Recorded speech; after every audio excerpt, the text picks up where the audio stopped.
తెలంగాణ ప్రభుత్వం అసెంబ్లీ సమావేశాలకు సన్నద్ధమవుతోంది. ప్రతిపక్ష పార్టీని కట్టడి చేసేందుకు వ్యూహాలను పన్నుతోంది. బయట బీఆర్ఎస్ చేస్తున్న తప్పుడు ప్రచారాలను సభలోనే ఎండగట్టాలని డిసైడ్ అయింది. అందుకు తన టీంని సిద్ధం చేస్తున్నారు సీఎం రేవంత్.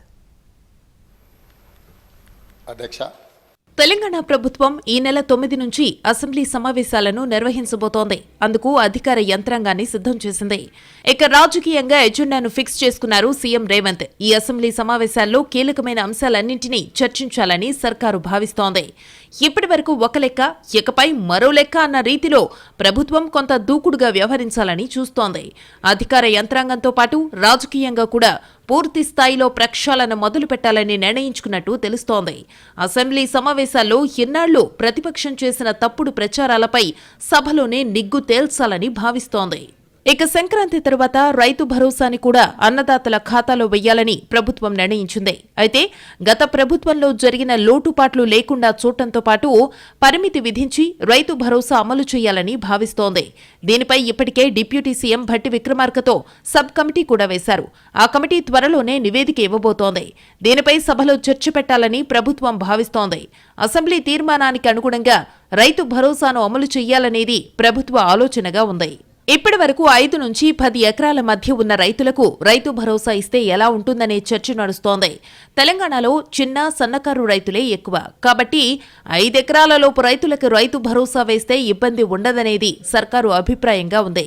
గత ప్రభుత్వం ఇచ్చిన రైతు బంధును రియల్ ఎస్టేట్ వెంచర్లు పలుకుబడి ఉన్న నేతలు దుర్వినియోగం చేశారనేది రేవంత్ సర్కారు వాదన. అందుకు సంబంధించిన వివరాలను కూడా సభలో పెట్టాలని ఆలోచిస్తున్నట్టు తెలుస్తోంది. ఇదే జరిగితే అధికార ప్రతిపక్షాల మధ్య అసెంబ్లీ వేదికగా హాట్ డిబేట్ జరగడం ఖాయం. ఇక గురుకుల పాఠశాలల్లో ఫుడ్ పాయిజన్ కు సంబంధించిన వ్యవహారంలో కూడా ప్రభుత్వం సీరియస్ గానే కనిపిస్తోంది. దీని వెనుక ప్రతిపక్షాల కుట్ర ఉందని ఇప్పటికే మంత్రులు కొండా సురేఖ, సీతక్క లాంటి వాళ్లు ఆరోపిస్తున్నారు. దీనిపై విచారణ చేయాలని డిమాండ్ కూడా చేస్తున్నారు. దీంతో అసెంబ్లీలో ఫుడ్ పాయిజన్ పై చర్చించేందుకు ఇప్పటికే ప్రభుత్వం కొన్ని నివేదికలను తెప్పించింది. వాటికి అనుగుణంగా సభలో అనుసరించాల్సిన వ్యూహంపై ప్రభుత్వం కొంత తమ వ్యూహానికి పదును పెట్టే పనిలో ఉంది. ఉద్దేశపూర్వకంగానే కొందరు ఫుడ్ పాయిజన్ కు సంబంధించిన అంశాన్ని క్రియేట్ చేశారనే భావనలో ప్రభుత్వం ఉంది. అక్కడికక్కడ జరిగిన ఫుడ్ పాయిజన్ కు సంబంధించిన విషయంలో ప్రభుత్వం సీరియస్ గానే తీసుకుంది.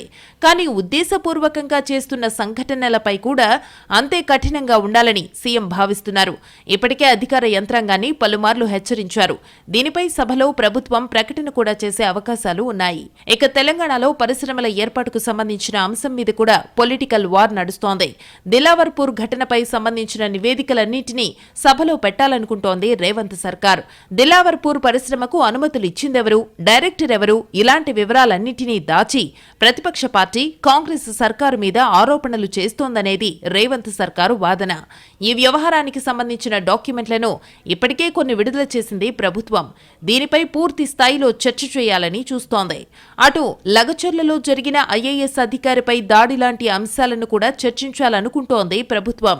సీఎం సొంత నియోజకవర్గంలో ఇలాంటి దాడులు చేయించి ప్రభుత్వాన్ని అస్థిరపరచాలనే కుట్ర దాగి ఉందని పదే పదే మంత్రులు ఆరోపిస్తున్నారు.